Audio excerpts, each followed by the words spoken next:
పిల్లగాడు పాలు కూడా తాగుతలేడు, అది తీర్చలేడు. బిడ్డ పాలు చీకురా అంటే పాలు చీకని అన్నాడు. సరే పాలైతే పాలు చీకపోతే మరి కొంచెం నీళ్ళని తాగా రాదంటే నీళ్లు కూడా తాగలేదు. మరి బువ్వ తిని బిడ్డ బువ్వ తిన, మరి పొద్దుగాల నాతో పాటే నువ్వు కూడా మేల్కొని ఉన్నావు కదరా చిన్నపిల్ల, కానీ కాసేపు నిద్ర రాదు బిడ్డ పొంగ లేకపోతా అని కదా, నిద్ర కూడా పోతలేదు. మరి అది ఉద్యమం నిలబాలని ఆకాంక్ష ఏమై ఉన్నది అని చెప్పేసి తల్లి అడుగుతుంటే ఆ చిన్న పిల్లగాడు చెప్తున్నాడు, తల్లి తన ఒడిలోన నిద్రోగం అంటుంటే పండు ఎన్నెలతోటి పాసాలాడుతుండు, తెల్లార దరికి తెలంగాణ కావాలంటూ, తెల్లార దరికి తెలంగాణ కావాలంటూ, తెల్లార దరికి తెలంగాణ కావాలి సందారములు ఎలమందా, ముట్టారెల్లమందా, తెలంగాణ బాధలకు ఎలమందా, తల్లి పెదలాసునే ఎలమందా, పొట్టోరే ఎలమందా, ఎలమందా, సుత చిన్న పోరాడారే ఎలమందా, తెలంగాణ జెండా పట్టే ఎలమందా, సుత చిన్న పోరాడారే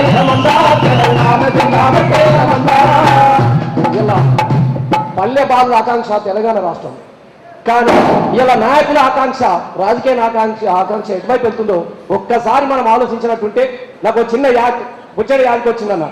మనలో కూడా మనం బయట పెట్టుకోవాలి. ఇందాక నల్గొండ అక్క మంచిగా చెప్పింది, ఆమె కూడా టీచర్, నా టీచర్ ఉండే కానీ ఆయన పాపం కేసీఆర్ పుణ్యాన్ని ఆయన నౌకరు పోయింది అనుకో, అది వేరే ముచ్చట్నే.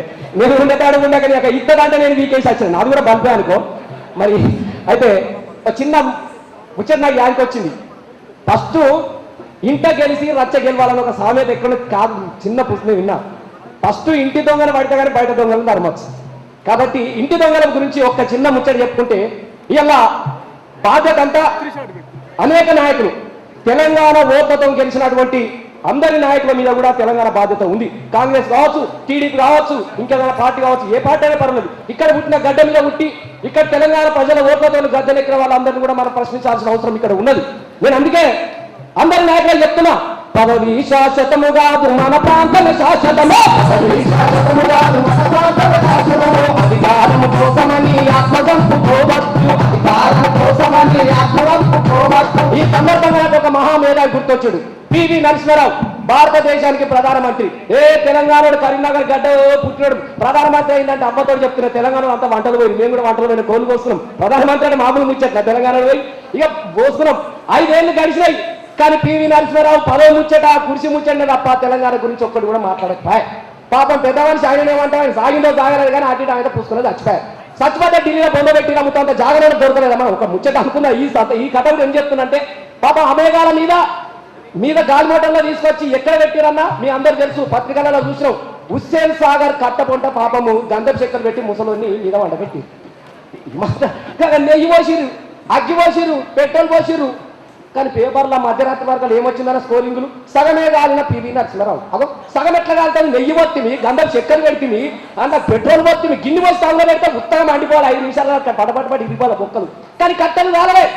కానీ తెల్లారి విచారిత మాత్రం ఏంటంటే, ఇలా తెలంగాణ గురించి 5 ఏళ్ళు ఢిల్లీలో ఉన్న పివి నరసింహారావు ఒక్క ముచ్చట మాట్లాడారు కాబట్టి తెలంగాణ కట్టెలు కాలేదు. అసలు ముచ్చట కాదు తెలంగాణ బొందలు. ఇలా కాంగ్రెస్ నాయకులకు కానీ అందరి నాయకులకు కానీ అదే ముచ్చట చెప్తున్నా, బిడ్డ మీ బొందలు దిగాయి, మీ కట్టెలు కావాలి. ఆఖరికి గద్దలు కుక్కలు కూడా మీ శవాన్ని పీక్క తిన్నాయి. ఇది ముచ్చట, ఇది చరిత్ర బాగా గుర్తుపెట్టుకోరు నేను. కాబట్టి పుట్టిన రుణం తీర్చుకుందయో,